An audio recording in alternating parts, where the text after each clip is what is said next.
Assalamualaikum warahmatullahi wabarakatuh. Perkenalkan, nama saya Ira Dahlia, kelas 12 IPA 1 SMA Negeri 1 Tanjung Raja. Di sini saya akan mempresentasikan materi tentang tahapan-tahapan glikolisis pelajaran biologi. Simak penjelasannya dalam video berikut ini. Yang pertama, pengertian glikolisis. Glikolisis berasal dari kata glukosa dan lisis, yaitu serangkaian reaksi biokimia di mana glukosa dioksidasi menjadi asam piruvat. Glikolisis sendiri merupakan proses metabolisme yang paling universal yang kita kenal, terjadi di banyak jenis sel dalam hampir seluruh bentuk organisme. Glikolisis terjadi di dalam sitoplasma dan sitosol.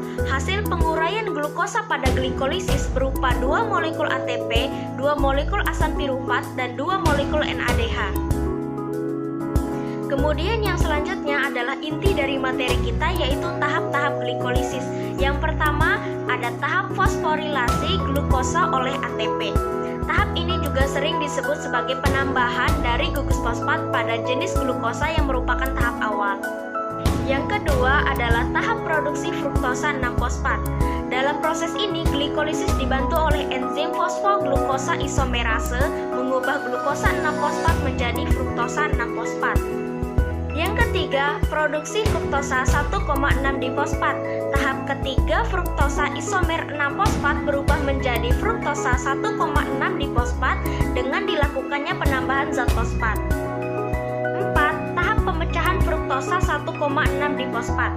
Pada tahap ini, enzim aldolase akan memisahkan fruktosa 1,6-difosfat menjadi 2 jenis molekul gula yang berbeda. Kedua isomer satu dengan yang lainnya. 5. Tahap interkonvensi 2 glukosa. Fosfat dari dihidroksiaseton merupakan molekul hidup yang pendek yang dapat dibentuk juga diproses dengan sangat cepat. Kemudian dapat diubah menjadi fosfat gliseraldehida oleh enzim fosfateriose. Jadi, dalam tahap ini akan dibentuk 2 molekul gliseraldehida. Yang keenam, tahap pembentukan NADH dan 1,3 bifosfogliserat. Tahap ini melibatkan 2 bagian paling penting, yaitu yang pertama adalah pembentukan NADH dari reaksi NAD ditambah dengan enzim dehidrogenase teriose, dan yang kedua adalah pembentukan 1,3 asam bifosfogliserat yang berasal dari 2 molekul fosfat yaitu gliseraldehida. Yang ketujuh, tahap produksi ATP dan 3 fosfogliserat asam. Tahap ini melibatkan 2 molekul ATP secara bersama, yaitu 2 molekul asam dan 3 fosfogliserat dari berbagai reaksi. Fosfogliserokinase pada kedua molekul asam 1,3 yang akan menghasilkan dari proses sebelumnya. 8. Tahap relokasi atom fosfor. Kemudian, dalam tahap ini, pada saat reaksi penataan ulang melibatkan relokasi jenis atom fosfor di dalam asam 3 fosfogliserat. Karbon yang ketiga dalam rantai menjadi karbon yang kedua dan menciptakan asam 2 fosfogliserat. Kemudian yang kesembilan adalah tahap menghilangkan molekul air.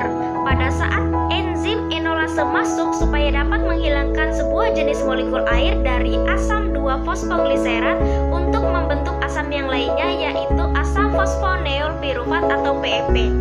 Reaksi ini dapat mengubah kedua jenis molekul asam 2 fosfogliserat yang telah terbentuk sebelumnya. Selanjutnya yang terakhir adalah pembentukan asam piruvat.